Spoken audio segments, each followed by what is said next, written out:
I don't know if any of this is actually going to get posted or not, but I wanted to just get down a few notes because I'm really tired and writing seems like too much of a chore right now, and besides I'm smoking a cigarette, so it's easier just to talk.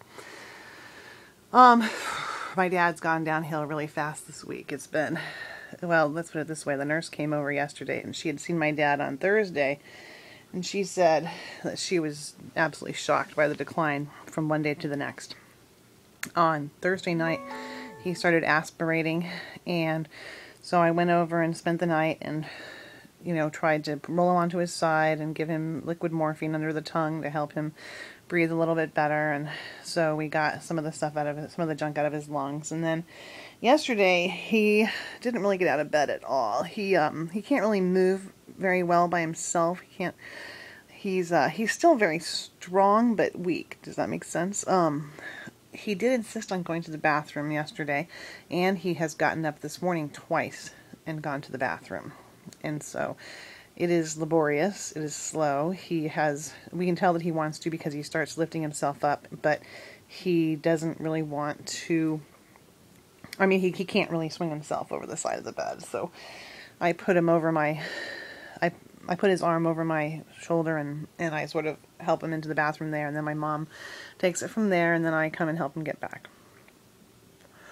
And so that usually wears him out. So right now I think he's sleeping, but he's been awake a lot this morning, and my mom, she's been a real trooper, but she keeps asking him, Tom, do you want to get out of bed? And I'm just like, could you please just ask him anything else? And so then she'll say, Tom, do you want something to eat? I'm just like, because yesterday the nurse was like, he's aspirating everything, just don't offer him food or drink anymore. And so they gave us these little lollipop sponge things that you soak in water and that can wet their mouths. And so last night he was sweating profusely, so I was wiping off sweat a lot and trying to keep him dry. But the real excitement happened yesterday afternoon when I had just gotten home for a minute, and my friend Kathy came in from Minnesota, so we're sitting at my house, and I'm waiting for my friend Melissa to come by. We crossed paths, so she went over to St. Andrews, I was over here, so she was on her way over to my house, and I got a phone call that the hospital bed had arrived, so we needed to get another bed out so they could move the hospital bed in and we could do a bed transfer. And so as I'm driving out my driveway, I see Melissa, so I just rolled down the window and said, get in. She got in with me, and we drove over.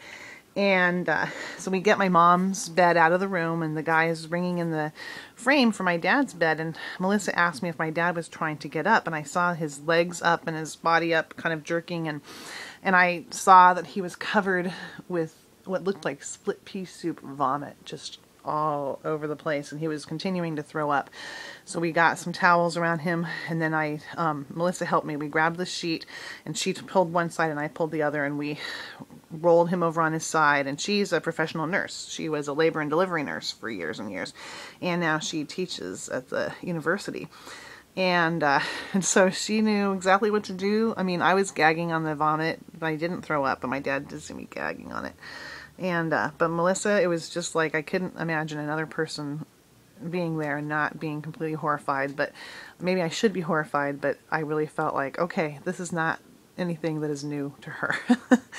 So, wow, talk about somebody being right exactly where you need them to be, right when you need it. And then Kathy walked in, and I just pointed at her and said, quarters and Febreze. And she went out with my friend Garrett, who'd come over to drive the bed away, and Garrett took her shopping, and they went and got Febreze and quarters and started doing loads of laundry, and we sprayed down the room and got the smell out of there. I don't know if we got the smell out of there or not. I have no idea what it smells like in there.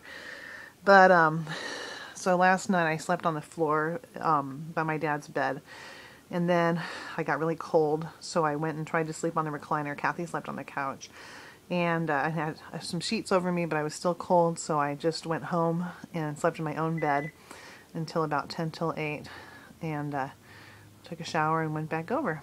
And so now I'm just taking a little break. But yeah, I don't know. He's a tough old bird, so who knows.